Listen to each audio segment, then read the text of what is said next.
Hi, magandang gabi po sa inyong lahat for our third reading of the day today. Tingnan naman po natin kung ano po ang makikita natin sa third reading of the day, no? Pero bago po ang lahat ng yan ay tingnan naman po natin kung ano po ang makikita natin sa third reading of the day. Pero bago po yan, tingnan po muna natin ang inyong angel number 4 today.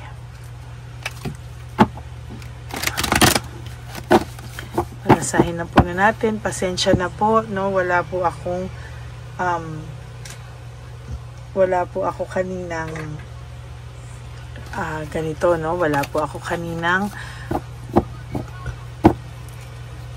angel number.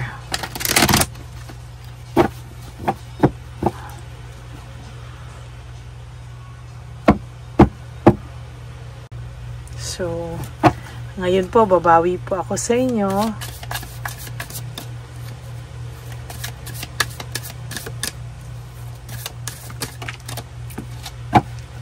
Ayan.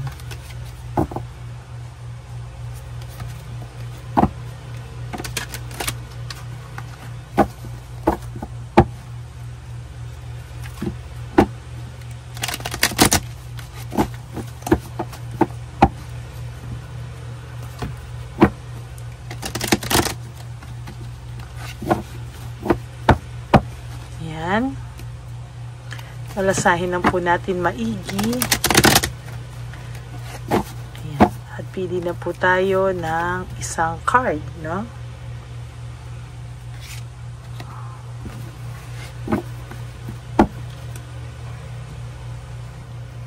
Tapos, kunin naman po natin ito. Ay, sorry po. Ayan, balasahin lang muna po natin ito.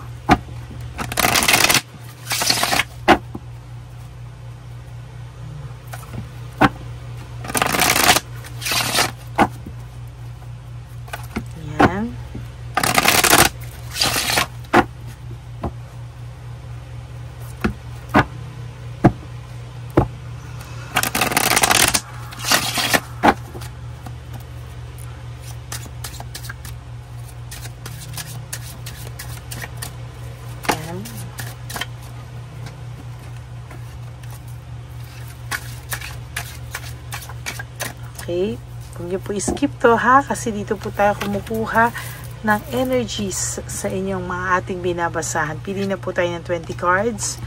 1, 2, 3, 4, 5, 6, 7, 8, 9, 10, 11, 12, 13, 14, 15, 16, 17, 18, 19, and 20. Okay, muna po natin to.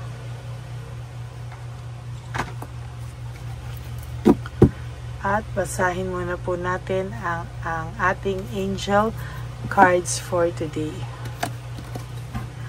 1, 2, 3, 4. This is good luck, no? Spiritual, spirit guides, progress, justice, structure, system, processes, conditioning, and rules, no? You are on the right track. Someone from the other side has your back and encourage you to try your best. You will succeed. Observe your surroundings and communicate clearly. Be sure that everything will fall to pieces, no? So, dito po ay nakalagay, this is all about good luck. Good luck po sa iyo sa mga darating na panahon, sa darating po na araw. Ito po ay spiritual guide at marami raw pong progress na mangyayari sa iyo at mga hustisya na parating sa iyo, no? Marami pong mababago sa iyong pananaw, marami pong mababago sa iyo, and sabi nga po dito, ikaw po ay nasa tama ng landas, no? Someone from the other side o yung mga ibang tao na nasa kabilang side, no, yung mga dating kalaban mo maybe, or yung mga dating hindi naniniwala sa'yo, bigla-bigla i-encourage ka at malalaman po talaga na ayan no, talagang ikaw po ay magiging successful sa huli, no? And marami mag-observe ka po sa mga surroundings mo, makipag-communicate ka po clearly sa mga tao, at magiging sure po na everything will fall into pieces. Alam mo po yung hindi mo po inakala na magiging maayos ka na, hindi mo po inakala na everything will fall out, will fall into the right place, right time, no? Marami pong bagay na hindi mo po akalain na maaayos, no? As a matter of fact, ito pong taong ito ngayon ay naniniwala po siya na whatever happens ay talagang magiging masaya ka na po, magkakaroon ka na po ng hustisya, at talaga pong sinasabi ko sa iyo, there will come a time na itong taong to ay mas magiging maayos po sa susunod na panahon, ano? Yung mga tamang tao po sa buhay mo ay darating, yung mga taong nagkasala sa iyo ay pwedeng humingi po ng tawad sa iyo, at lahat po ng hinihiling mo ay unti-unting mapupunta sa unti-unti po mapupunta sa kumbaga sa pagtupad ng iyong mga pangarap, no? Yan po yung nakikita ko, at mas magiging maayos ka pa po sa mga susunod na panahon. Yung mga susunod na araw po sa buhay mo ay good luck na po talaga ito sa iyo, no? This will be a new start for you, new progress for you. Marami pong nag-guide sa iyo, and sa nakikita ko po, yung minimithi-mithi mo pong hustisya ay abot kamay mo na po, no? Nandyan na po yung hindi mo akalain ay darating na po sa iyo, no? At talagang sa nakikita ko po, hindi na po tatagal ay magkakaroon ka na po ng good luck, at yan po ay talagang magiging maayos sa mga susunod na panahon, ano? Huwag ka na daw pong mainip, because there will come a time na ito ay mas magiging maayos na, at ikaw po ay mas lalong-lalo na ay mawawalan na ng mga isipin, at yung hustisyang inaantay-antay mo at minimithi-mithi mo ay darating na po sa iyo. Yan po ang ating angel number for today, no? For your reading for this third reading of the day. Okay? Buksan na po natin ang ating baraha. Kandila muna po, no? Tapos yung, ay, bakit tayo? Ayan.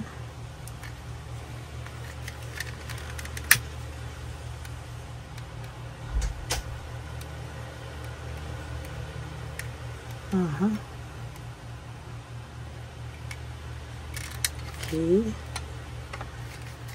Yes.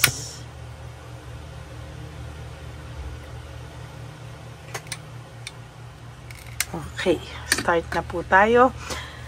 Ano naman po ang makikita natin sa third reading of the day today, no? Tingnan po natin kung ano po yan, ano? Kasi sa totoo lang po, sa nakikita ko kanina ay napakaganda na po ng baraha mo, no? Yung inyo pong card reading o yung inyong angel number ay napakaganda. This is all about good luck sa'yo. Now, tingnan naman po natin kung ano naman po ang makikita natin sa card naman ng iyong person. Kasi, ang ganda po ng card mo, no? So, we'll see ano naman po ang makikita natin sa card ng iyong person. Okay? There will come a time magmamakaawa po ito sa'yo, no? Maybe ito na po yung hustisyang hinihintay-hintay mo, no? There will come a time na itong taong to ay lalapit na din po sa'yo, at talagang hindi na po ito makakatiis, no? Lalapit at lalapit na po sa'yo ito, at dahil nawala na po ang kanyang kumpiyansa sa sarili niya, ay unti-unti niya pong marirealize ano po yung mga naging kaganapan sa buhay niya nung ikaw ay nawala. Dahil siya po ay nawala ng kumpiyansa, ito po ay unti-unti nang lalapit sa'yo. For some of you, magbababa na ng pride, ano? Dahil sa dami po nang nangyari sa kanya na problema nung ikaw ay nawala, na hindi niya po akalain na mangyayari sa kanya, marami po siyang naging realization. Dahil po sa karma na nangyari sa kanya, marami pong realization na talagang unti-unti, ayan, no, ay tumatak sa kanya, no. For some of you, disconnected po ang person nyo, o disconnected po talaga siya, at talagang nag-iisip siya, no. Ayaw niya pong magpastorbo. Itong tao pong ito ay talaga pong nag-iisip sa ngayon, ano.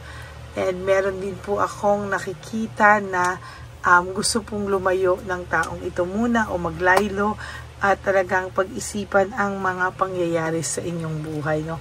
This is Wheel of Fortune, patay, in reverse, no. Sabi ko nga po sa inyo, ang Wheel of Fortune in reverse ay isa sa pinakapangit na baraha for me, yung in reverse, okay? Bakit po? Kasi ang Wheel of Fortune in reverse, yan po kasi yung talagang pangit, no? Pangit na baraha, yan, isa sa pangit na barahin kasi lahat po ng negativity nandyan, lahat ng negative emotions nandyan, lahat ng betrayals, stagnant, hindi makausad, paikot-ikot lang ang karma niya sa buhay niya, o hindi po siya makaalis, no? Paikot-ikot lang po siya sa buhay na magulo, puno ng tensyon, puno ng sadness, depression, loneliness, no? Kaya ang taong ito, wala po siyang ginagawa sa mga oras na to kasi pilit niya pong nilalabanan sana, no, yung kanyang mga insecurities na nararamdaman sa ngayon. Kasi ngayon po, very disorganized po ang taong ito. At dahil po sa disorganized siya, nahihirapan po siya, and totally siya po ay hindi makausad sa buhay niya, no. Meron din po siya ditong gusto niya pong magpahinga muna, gusto niya pong ayusin yung mga bagay-bagay sa puso niya at isipan niya. Naisip niya po kasi yung inyong naisip niya po yung inyong unity, partnership, yung inyong pong samahan na hindi niya po talaga kinakaya, no, na isipin, ano. Itong taong to ay nakaramdam ng pagkawalang gana sa lahat ng kanyang gagawin, ano. Marami po siyang mga pinalipas na oras, marami po siyang mga bagay na hindi pinag-isipang mabuti. Meron po siya agad mga quick decision, impulsiveness, na talagang nagkamali po siya sa kanyang naging sitwasyon at nagbunga po sa kanya ng stress, anxiety, trauma, stress, and depression, ano. Talagang ito po ay hindi po makamove on sa nangyayari sa kanya, at sabi nga po sa inyo, hindi pa po ito makaka-let go, no. Kung akala mo po ito ay talagang makaka-move on na sa iyo, hindi pa rin po. Very dissatisfied po siya, oh, sa buhay niya ngayon. Siya po ay very, very dissatisfied. At talagang namimiss niya po yung pag-aalaga mo sa kanya, yung pagiging caring mo sa kanya, yung pagiging generous, thoughtful, and maalaga mo sa kanya, no. Ngayon niya po yan naiisip, at ngayon din po siya nasasaktan na pinalaya kanya at nilet go kanya just like that. At dahil po sa kanya ay nasira po ang inyong pamilya. There is this rivalry, no. May rivalry po, away po sila ng away ng taong pinalit niya sa'yo, or hindi po siya masaya sa taong ipinalit niya sa'yo. Very undecisive pa din po for your last card, oh. Very undecisive pa rin po ang person nyo. Hindi po pa rin po siya decide, no, kung ano man po ang gusto niyang gawin sa sarili niya, no. Yan po ang nakikita ko sa third reading of the day nyo. Talagang blanco pa rin ang isip nito, at talagang blanco man ang isip niya, hindi ka pa rin po nawawala dito, at talagang naiisip ka po niya, at hindi niya po alam kung paano po niya dadalhin yung mga susunod na sitwasyon sa buhay niya. Siya po ay nahihirapan, siya po ay mayroong dinadalang bigat, no, sa araw-araw. Yan po ay talagang dadanasin niya, at hindi po siya matitigil sa araw-araw. Yan po ang inyong third reading for the day today. Yan. Maraming salamat po, and I hope na naka-resonate po kayo, and if you do, can you please give me a like and comment down below para naman po alam ko ang inyong mga emosyon. And for those of you who would like to have a private reading with me, you can message me po at Ladyly Elena, that's Ladyly Elena. Nasa dulo po yan ng ating video. Diyan nyo lang po ako makokontak. That is my only official and legit FB account. Yan. At nilabas ko rin po dyan ang fake na fake na account ng Lady Elena na kung saan po ay talagang malungkot po ang buhay nitong taong to, kaya siya po ay nang-i-scam, nag-hack, at talaga pong sasabihin ko po sa inyo na mag-ingat po kayo dyan dahil may nilalabas po yung mga link no, na kung saan ay sasabihin niya po sa inyo na nilalabas niya po yung link, makikita niyo po ako pero hindi po yan totoo, so kayo po ay mag-ingat, okay? At para naman po sa lahat sa inyo no, na nakikinig ngayon, maraming salamat po. Pasensya na po, hindi ako nakakapagbigay ng fourth reading. Talagang medyo gusto ko lang po talagang bumawi sa sarili ko, sa health ko, no? Kaya talagang pasensya na po. Nag-GERD po kasi ako, nag-heartburn ako, nag-acid reflux ako. Dahil nga po sa ko, nagbawas ako ng timbang, nabigla po ako, nag-1 meal a day po ako. Kaya medyo iba po yung dating sa akin, medyo nanghina po ako at sumakit po yung tiyan ko. Buong tiyan ko, hindi ko alam. Minsan kumikirot, minsan no, so yan po, no, kaya pagpasensyahan nyo na po kung minsan po hindi ako nakakapag fourth reading of the day. Minsan po kasi para ako nasusuka, na nahihilo, na kaya pasensya na po kung hindi ako nakakapagbigay ng reading of the day, no. Pero wag po kayong mag-alala, kahit naman po isa, dalawa, o tatlo, ako po ay magbibigay pa rin ng reading of the day sa inyo. Okay? And please, no skipping of ads. Tulong nyo na po yun sa ating channel. And for those of you who would like to have, to give me a super thanks for this video, I would really appreciate that and love that from the bottom of my heart. And para naman po sa aking mga ever loyal, solid, and faithful na Lady Elena family, I love you all from the bottom of my heart. Ipag-pray nyo po na maging successful po ang ating One Love a Day. At yan po ay talagang atin po talagang yan ipinagmamalaki dahil malapit na po yan. Sa Saturday na po yan. At yan po ay effort ng lahat sa atin. Kasama po kayong mga nanonood. And ang lagi ko naman pong payo sa inyo, no, I just have to live one day at a time. You wake up and do 3 things that will make you happy for today. Prioritize yourself, make yourself happy, no? And tandaan nyo po, no, na talagang be grateful at patawarin nyo po yung sarili nyo na tayo po ay buhay pa. Tayo po ay ginising at binigyan ng healthy body para po tayo po ay makabawi pa sa ating mga sarili at tayo po ay makapagbago at huwag natin i-tolerate yung mga hindi po natin kayang i-tolerate at mga panloloko sa atin, no?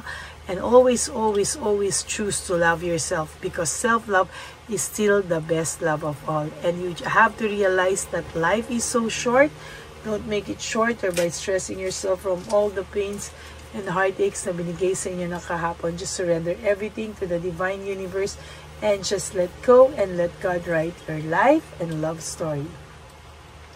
I will be back for another set of reading. Huwag po kayong malulungkot ha. Ako po ay magbabalik bukas for another set of reading. For the meantime, I hope naka-resonate po kayo. And bukas po kayo po ay bibigyan ko ulit ng first, second, and third reading. Maraming salamat po and may God bless you all. And I love you all from the bottom of my heart. Bye!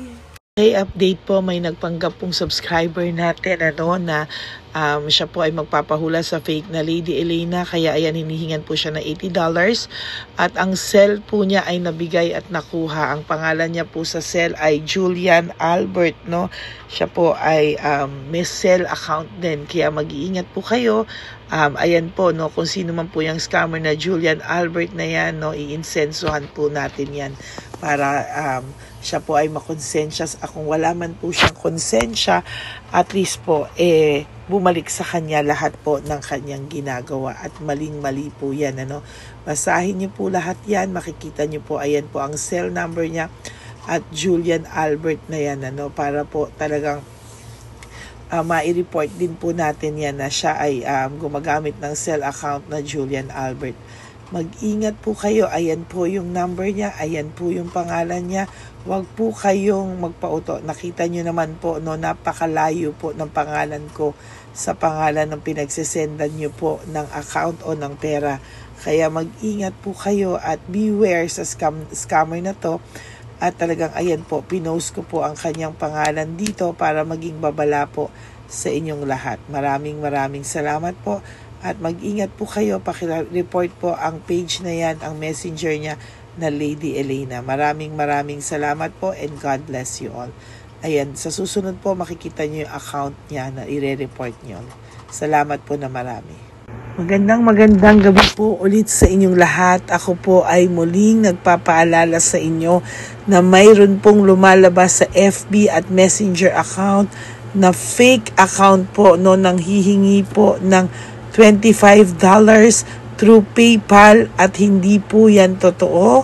Huwag po kayong maniwala dyan. At pag sinabi mo po na gusto ko pong marinig ang boses nyo or makita kayo, ang sasabihin po ay magbibigay kami ng link. Buksan mo yan at pagkatapos ay makikita mo ako. Huwag po kayong maniniwala dahil yan po ay hindi totoo. Yan po ay isang malaking scam na pag binuksan nyo po ay mahahack po lahat sa inyo. Mahahack po ang inyong mga personal details. Lahat ay mahahack. Ako po ay nalulungkot na ito po ay nangyari, ngunit sa talagang may mga tao pong masasama at may mga tao po talagang hindi makatiis na hindi gumawa ng masama sa ibang tao. Pero maging aware po sana kayo, tulungan nyo po ako, i-report po natin yung fake na yan at sa FB para siya po ay mawala na at wala na po siyang mabiktima pa, no? Nandyan po lahat ng details at maraming salamat po sa inyong lahat. Maraming salamat po sa inyong lahat at mag-iingat po kayo.